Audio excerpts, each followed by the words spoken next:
Henry Walker loved December mornings in Chestnut Grove, where the air smelled of pine needles and fresh cinnamon rolls from the Red Maple Diner. The snow had arrived early that year, frosting rooftops and lawns like a confectioner's hand had dusted the town overnight. Henry zipped his jacket higher against the crisp air and gave a wave to old Mr. Cranston, who was wrestling a giant inflatable Santa Claus into submission in his front yard. It's the most wonderful time of the year, Henry thought, but this year would test that belief. The familiar chime above the hardware store door jingled as he stepped inside, shaking off the cold. Shelves gleamed with tinsel, extension cords, timers, and every imaginable type of light string. Henry selected several new spools of soft white LEDs, mentally mapping where each would go. Outside, a boy in a red scarf tugged impatiently at his mother's sleeve, pointing excitedly at the towering pre-lit reindeer displayed in the window. Henry chatted briefly with the store clerk, exchanging pleasantries about the weather, colder than a brass doorknob in January. The clerk laughed, and then stowed his purchases carefully in the back of his pickup truck, the one with a dented fender and a stubborn door that only opened if you kicked it just right. He made his next stop at the Red Maple Diner, the kind of place where the coffee was strong, the waitresses called you honey, and the holiday decorations had been up since Thanksgiving. Henry slid into his usual booth by the window. The scent of cinnamon rolls baking in the kitchen made the air almost thick enough to taste. Tommy Grant plopped down across from him, still stamping snow off his boots. "Hear the latest?" he said, leaning in. Henry raised an eyebrow. Tommy lowered his voice. "Loretta's planning some new HOA nonsense. Word is, she's drafting holiday display compliance guidelines." Henry chuckled, stirring his coffee slowly. She never could resist policing joy. Across the diner, a group of neighbors nodded and murmured among themselves. Outside the frosted window, Henry caught a glimpse of Loretta Simmons herself, standing stiffly beside her Lincoln Town car, arms crossed and mouth puckered like she'd bitten into a lemon. Even the twinkling fairy lights looped around the diner windows couldn't soften her scowl. Finishing his coffee, Henry left a generous tip on the table, always had, always would, and stepped back into the biting December air. Snow crunched underfoot as he drove home, the decorations he'd bought shifting gently in the truck bed. Back at Chestnut Grove's sleepy Main Street, the community buzzed with preparation. Strands of lights were being looped over porches, inflatable snowmen bobbed merrily in the wind, and wreaths heavy with red velvet bows appeared on every door. Henry parked beside his house, a modest two-story with faded blue shutters and a sagging porch swing, and began unloading. He set to work stringing the first lights along the gutters, humming carols under his breath. His ladder wobbled slightly on the uneven driveway, but he had done this dance every December for years. It wasn't just about winning any contest or outshining the neighbors, it was about bringing light when the days grew short and cold. It was about tradition, resilience, a stubborn kind of hope. The hours slipped by, marked only by the shifting angle of sunlight and the slow procession of friendly faces waving from passing cars. Chestnut Grove, for all its quirks, was a town that still believed in saying hello, in stopping to chat about nothing in particular. As the afternoon waned, a few heavy clouds began gathering on the horizon, promising another dusting of snow. Henry hammered in the last clip on the porch rail, admiring the warm golden glow now curling around his home. It wasn't a grand display yet, but it was a beginning, a promise of what was to come. He was heading inside to thaw his fingers when something caught his eye. A folded piece of paper had been tucked under the doormat. Frowning, he stooped to pick it up. The words "Holiday Display Compliance Memo" were stamped across the top in bold letters. Henry unfolded it, reading the bureaucratic jargon with a growing sense of disbelief. Restrictions on color schemes. Mandated shut-off times. Specifications for maximum light height and wattage. It was as if Loretta had personally declared war on Christmas. He looked up across the street and caught Loretta's sharp gaze from behind her lace curtains. The list of forbidden decorations was longer than Henry's grocery list, and far less cheerful. He tucked the compliance memo into his jacket pocket and trudged down the street toward the town meeting hall, boots crunching on fresh snow. Chestnut Grove looked magical that afternoon, roofs blanketed in white, wreaths peeking from every window, strings of lights beginning to twinkle timidly against the deepening dusk. And yet, a heaviness hung in the air, the kind that had nothing to do with weather. Inside the hall, the smell of stale coffee and old varnish clung stubbornly to the air. Rows of mismatched folding chairs lined the worn wooden floor, most already filled by neighbors in heavy coats and knit hats, shaking the snow from their shoulders. Henry spotted Tommy near the back and slid into the seat beside him. Tommy leaned in, voice low.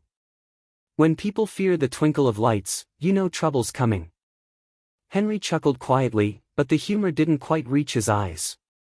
Up front, Loretta Simmons adjusted a stack of neatly printed papers on the podium with the precision of someone about to scold a room full of unruly children. Loretta tapped the microphone, causing an ear-splitting squeal that made several people wince. "Thank you for coming," she began, smiling in that tight, strained way Henry had come to associate with bad news. "The board," she said, glancing at the two other HOA members flanking her like uneasy bookends, "has voted to implement the new seasonal display compliance guidelines, effective immediately. These regulations are designed to preserve the aesthetic harmony of Chestnut Grove and protect property values during the festive season." Murmurs rippled through the crowd like wind through dry leaves. Loretta cleared her throat and began to read from the sheet she held aloft like a sacred text. "All displays must use white or warm white lighting only. No flashing, blinking, or musical light shows permitted. Displays must not exceed 8 feet in height, and must be turned off no later than 9 p.m. nightly. Inflatable decorations are limited to 1 per household, not exceeding 6 feet in height." Tommy whistled low under his breath. "Guess I better cancel the 12-foot Santa riding a motorcycle." Henry smothered a grin, feeling the familiar stirring of stubbornness deep in his chest. He raised his hand politely. Loretta's eyes narrowed, but she gave a stiff nod. "Mrs. Simmons," Henry said, his voice even, "has there been an increase in complaints about holiday decorations? Is there evidence that displays have negatively impacted the community?" Loretta's smile faltered for just a fraction of a second. "We are taking proactive measures," she replied curtly. "Preventative action is crucial to maintaining standards." Several neighbors shifted uncomfortably in their seats. Henry caught glimpses of raised eyebrows, exchanged glances, suppressed frowns. The spirit of Christmas, it seemed, was being measured in lumens and inches this year. One elderly gentleman near the front muttered loud enough for a few to hear, "Standards, my foot. She's just mad she can't control the snow." Loretta ignored the soft ripple of amusement that followed. She continued to drone on about enforcement procedures, including the possibility of fines for non-compliance. Henry tuned her out, his mind already racing ahead. Beside him, Tommy leaned sideways and whispered, "We're gonna need 1,000 extension cords, and maybe a really good lawyer." Henry smiled faintly, but inside, something was shifting. He wasn't a troublemaker by nature. He liked order, respected rules, when they made sense. But this wasn't about harmony. This was about control. And if Loretta thought she could snuff out Chestnut Grove's spirit with a stack of paper and a gavel, she had another thing coming. When the meeting finally adjourned, Loretta offered a brittle, "Happy Holidays," that landed with all the warmth of a parking ticket. Chairs scraped the floor as neighbors bundled up and filed out into the early evening gloom. Henry didn't linger. He tucked his hands into his jacket pockets and walked the few blocks back toward his house, boots crunching rhythmically through the new snow. The Christmas lights that had already been strung along Main Street glowed softly against the encroaching night, halos of golden light misted by the cold air. Henry paused on the sidewalk, looking up at the twinkling strands. A slow, sure smile tugged at the corners of his mouth. Plans were already forming in his mind, bright ones. Tommy leans in and says, "You know, there's more than one way to follow a rule. If Chestnut Grove couldn't outvote Loretta, they'd simply outshine her, legally." Henry's garage had transformed into a war room of Christmas cheer. Extension cords dangled like vines from the rafters, boxes of lights and timers crowded every available surface, and a giant whiteboard stood propped against the far wall, scrawled with plans, diagrams, and hastily added reminders to check wattage and warm white only. Tommy Grant stood by the workbench, untangling a knot of light strings with all the patience of a man defusing a bomb. Across the room, Mrs. Appleton and Mr. Cranston argued amiably over whether synchronized blinking counted as flashing under the HOA's new guidelines. Henry leaned over a printout of the compliance memo, highlighter in hand, marking every loophole they could exploit. Limited inflatables? Fine, but there was no rule about how wide an inflatable could be, only height. Static lighting only? No problem, timers could create shifting patterns without a single blink. Single color schemes? Warm white could be stretched into everything from soft gold to champagne hues if you were clever with bulbs. Tommy's earlier suggestion echoed in Henry's mind, fight them with kindness. And LEDs. The plan was simple in theory, design displays so dazzling, so overwhelmingly festive, that Loretta's rules would collapse under their own weight. And the best part? They would follow every rule to the letter. That evening, neighbors filtered into the garage one by one, shaking snow from their coats and bringing offerings of thermoses filled with coffee, boxes of extra lights, and ideas ranging from the inspired to the hilariously impractical. Someone suggested a gingerbread house facade, another floated the idea of a chorus line of mechanical reindeer. Maggie Simmons arrived last, slipping in quietly through the side door. She didn't say much, she never did, but she hovered near Henry's elbow, listening intently. After a while, she handed him a rolled-up paper without a word, her expression carefully neutral. Henry unrolled it to find a diagram highlighting the official HOA boundaries, and the precise legal limitations on their enforcement powers. A silent message, but a powerful one. Henry met her gaze briefly and gave a small nod. Maggie returned it and disappeared into the night, her breath clouding in the frigid air.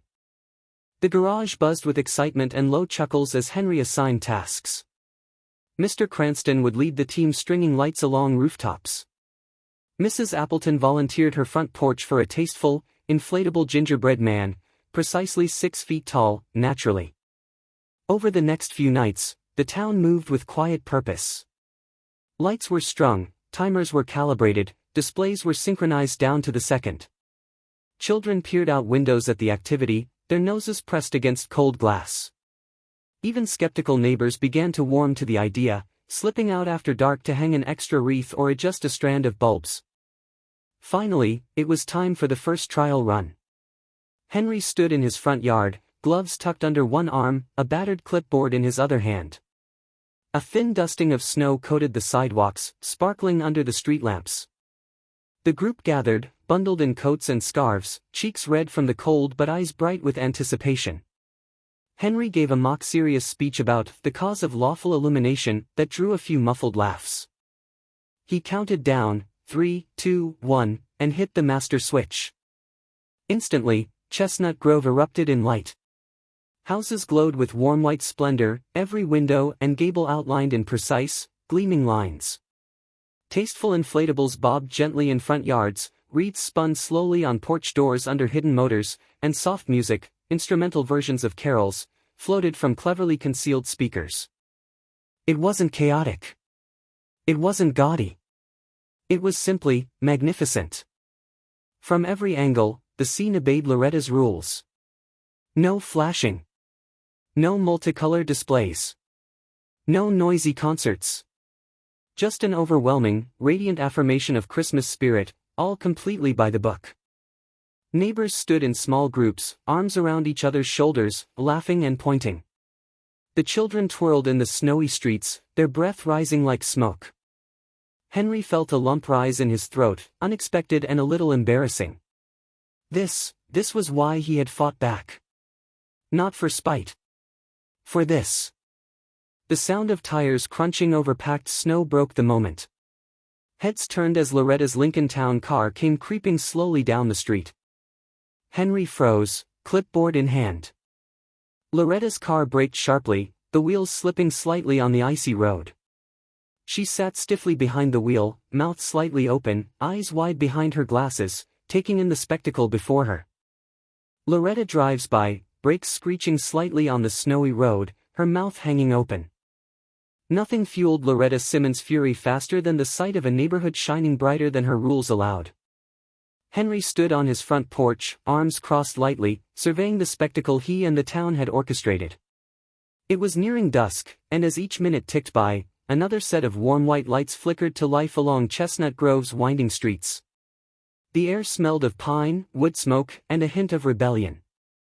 From across the road, Henry spotted Loretta pacing the sidewalk like a general inspecting a battlefield.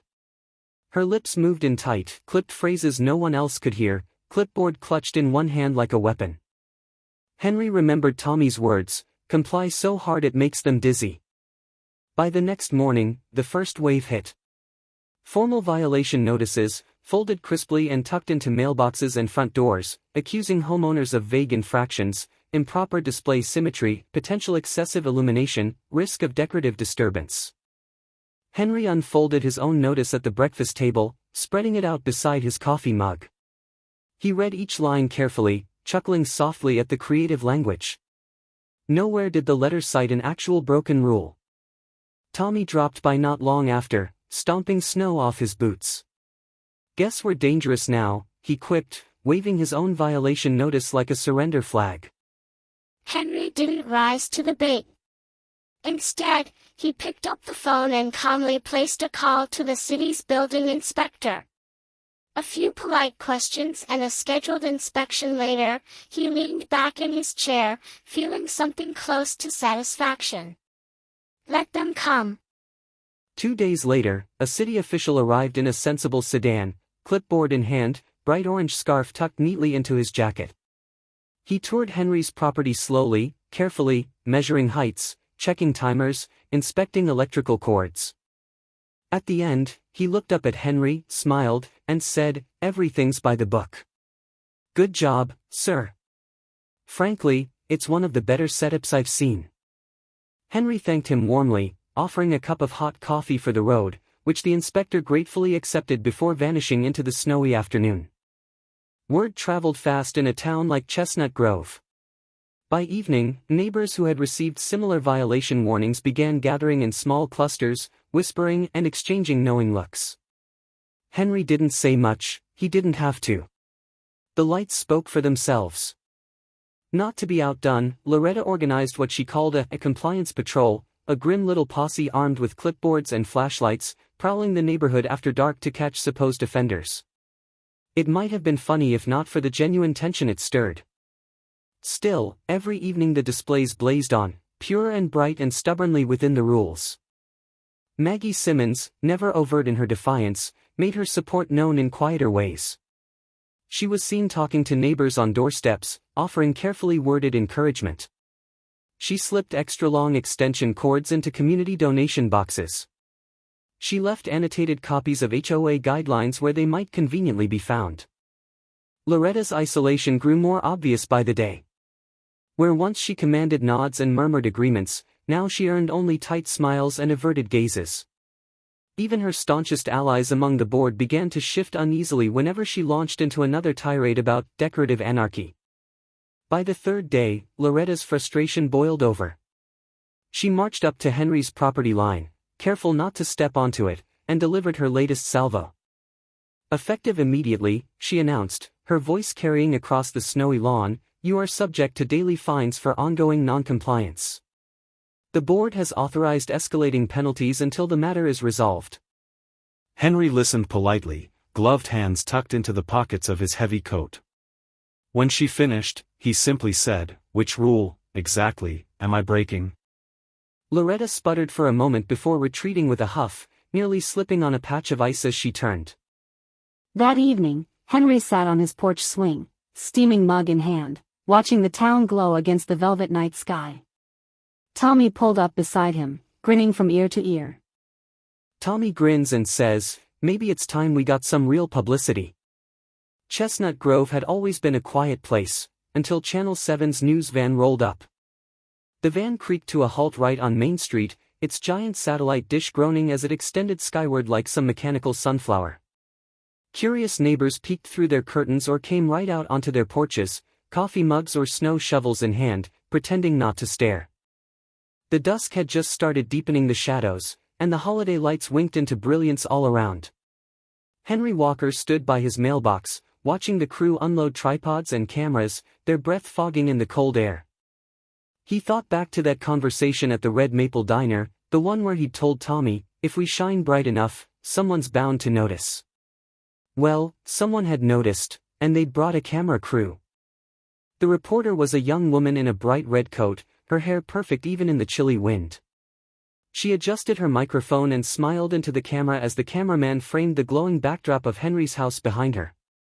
Across the street, Tommy gave Henry a thumbs up and mouthed, "Showtime." Within minutes, word spread like spilled molasses. Townsfolk bundled in heavy coats and colorful scarves began gathering along the sidewalks, grinning and whispering. The air buzzed with excitement, with children darting between adults and small dogs straining at leashes. The lights reflected off the snow, bathing everyone in a warm, flickering glow. The reporter began her segment, painting Chestnut Grove as a quaint town whose residents had embraced the Christmas spirit, despite, she hinted coyly, a controversy involving new homeowners association restrictions. As the camera panned slowly over the houses, catching inflatable snowmen, gleaming icicle lights, and the shining peace sign someone had ingeniously constructed out of white bulbs, the crowd clapped and cheered. Henry stayed back, letting the town soak up the attention.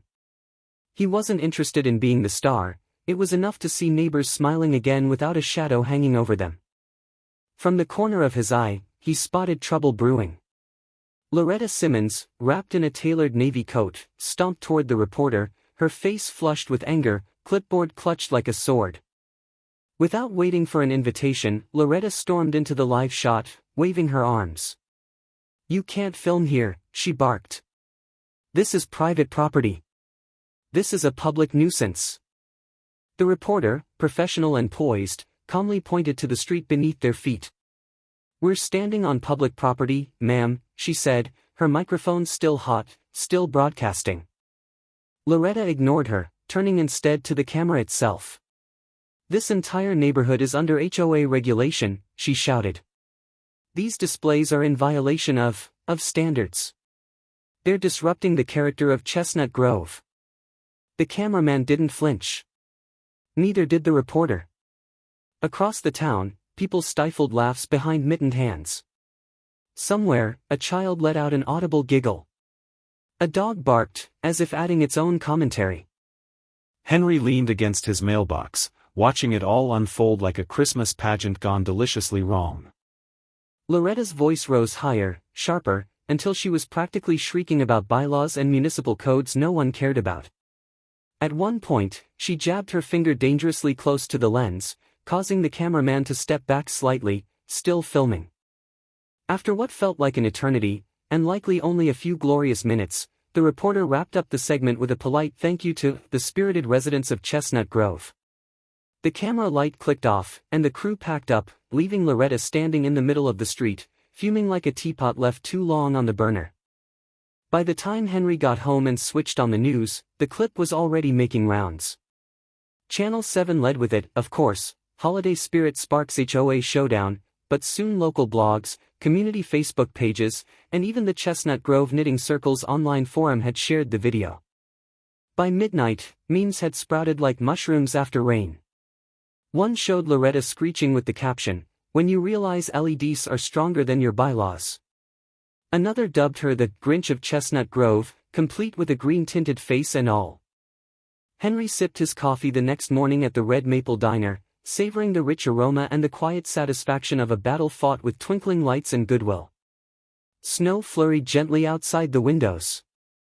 A stranger at the next table leaned over, smiling conspiratorially. "Aren't you the guy who beat the HOA?" One by one, the homes of Chestnut Grove lit up, not in rebellion, but in pure, joyful defiance. It started subtly. A few extra strands of lights here, a larger wreath there. But within days, the entire main street transformed into a living, breathing winter wonderland. Rooftops shimmered under the weight of twinkling lights. Lawns became cheerful battlegrounds of creativity, filled with reindeer, snowmen, sleighs, and Santa Clauses of every imaginable size.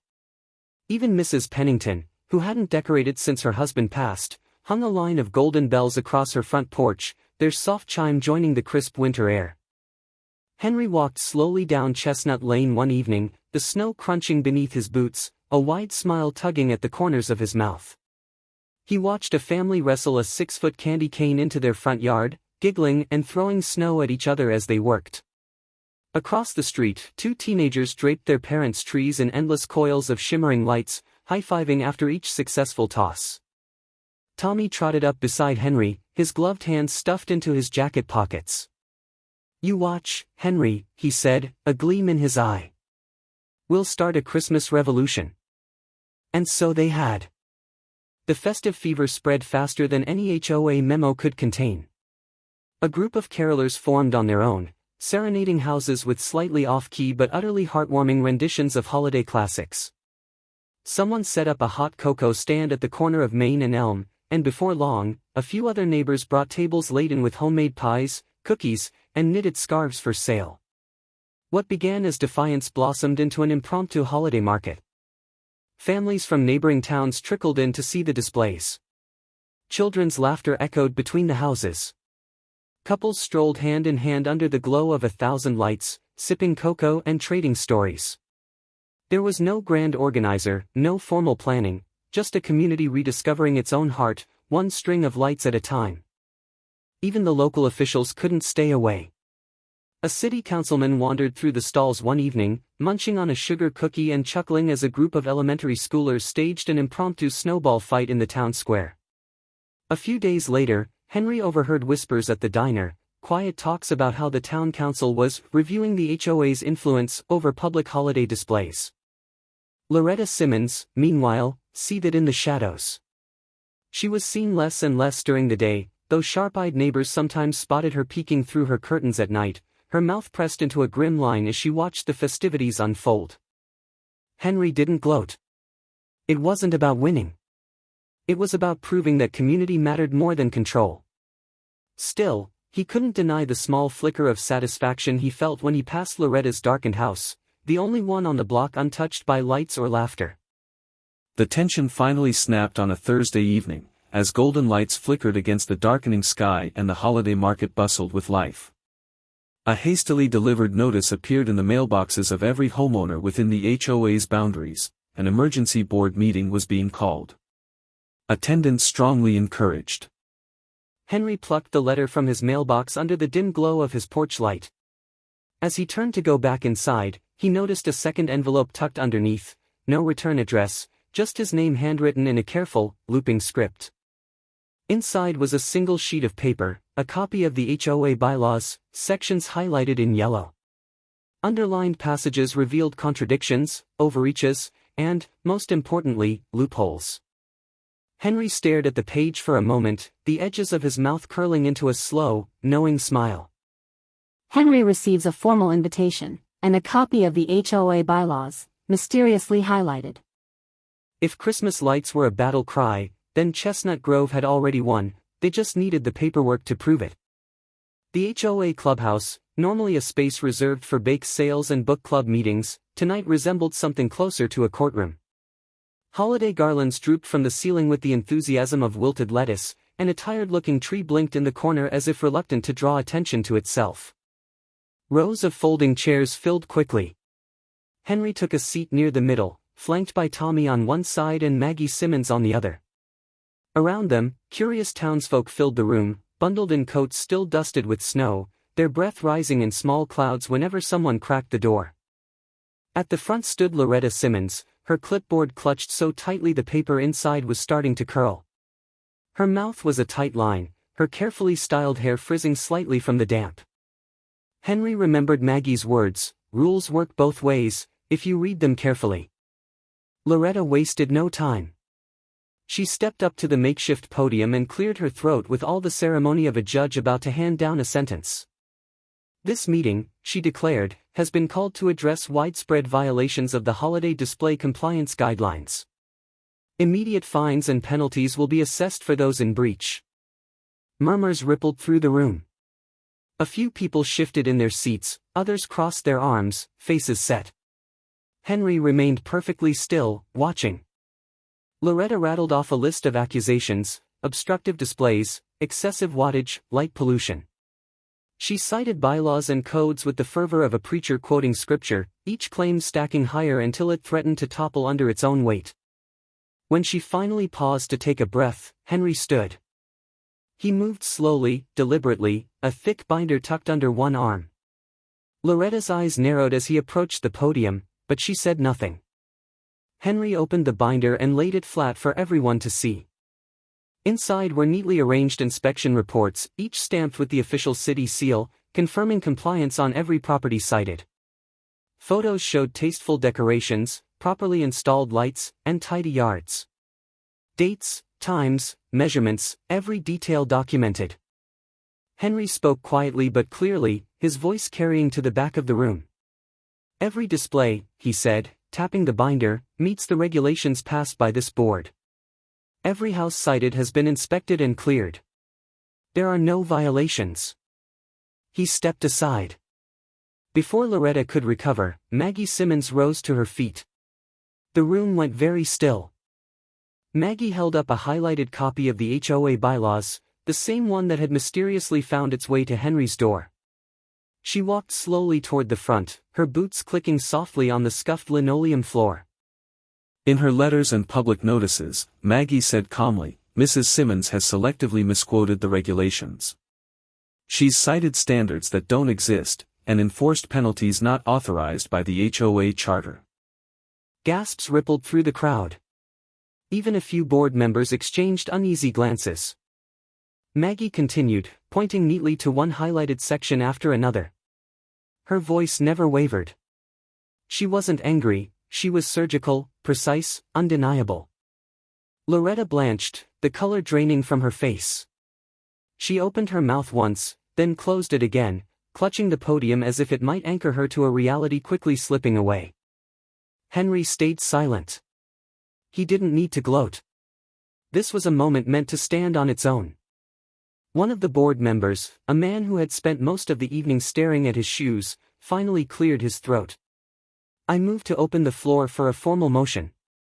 Seconded, another piped up almost immediately. The board voted swiftly, hands rising in unison like a tide.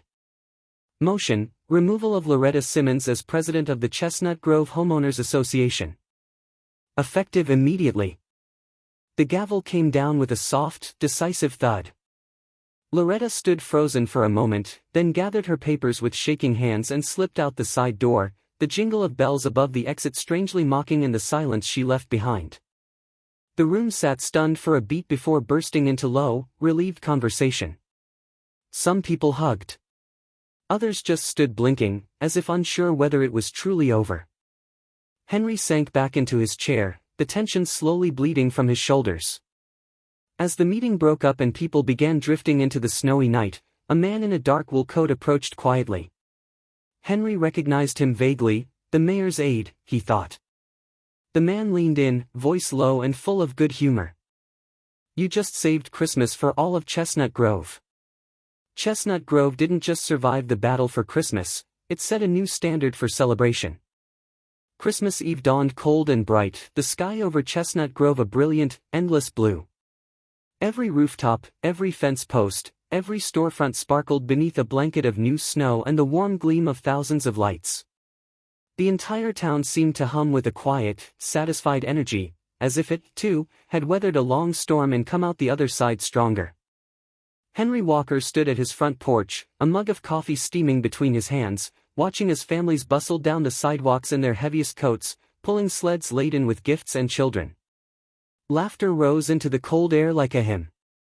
Down the street, Tommy adjusted a giant inflatable penguin that had tipped slightly overnight, his breath coming out in hearty bursts. Maggie Simmons, cheeks pink from the cold, helped set up tables in the town park where the evening's festivities would unfold. It was over, truly over. Loretta Simmons had submitted her official resignation 2 mornings ago. The notice slipped under the clubhouse door in an envelope simply marked, personal and confidential. No fanfare, no goodbye speeches. Word had it she was moving to a town 2 counties over, a place with stricter HOA regulations, someone had joked. In her place, the newly elected board, a collection of longtime residents and fresh faces, had pledged a lighter, more neighborly touch. Their first act had been to formally retire the dreaded holiday display compliance guidelines, replacing them with a simple motto, celebrate together. As the sun dipped low behind the snow-dusted roofs, the town gathered in the park. Folding chairs creaked under layers of parkas and scarves. Children clutched cups of hot cocoa so thick it might as well have been pudding. The Red Maple Diner had set up a makeshift booth, handing out slices of pecan pie balanced precariously on paper plates.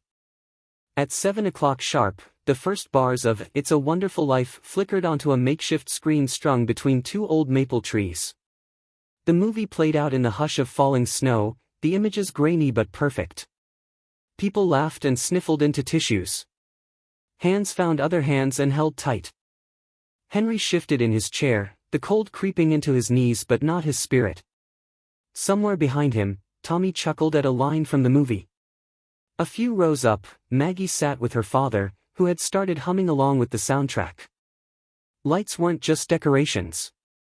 Henry remembered thinking that months ago, before any of this had started. They were reminders that they were still here, still standing together against whatever storm came next. A flashbulb popped off to the side, drawing Henry's attention. The Channel 7 news crew had returned, their camera now capturing the glowing park, the rows of bundled-up townsfolk, the warm ripple of laughter when George Bailey shouted that he wanted to live again. After the movie ended, while families lingered to exchange gifts and hug neighbors, the reporter made her way over to Henry, microphone in hand, cameraman in tow. "You seem to have started quite a movement here," she said, smiling brightly. "Would you mind sharing a few words with our viewers? What made Chestnut Grove's Christmas so special this year?" Henry laughed, the sound carrying warmly across the frosted air. He glanced around at the faces, old, young, familiar, dear, and felt his heart swell full enough to warm the cold night. He looked into the camera and said, clear and true, "In Chestnut Grove, we don't just light up houses, we light up each other's hearts." The lights of Chestnut Grove didn't just brighten the winter nights, they rekindled something deeper, a quiet reminder of what a community could be when it stood together. Through patience, unity, and a little cleverness, the town proved that rules were meant to protect joy, not suffocate it. Like a lantern in a snowy window, even the smallest acts of resilience can guide a neighborhood through its darkest moments. Perhaps, in every town and on every street, there's still a little bit of Chestnut Grove waiting to shine.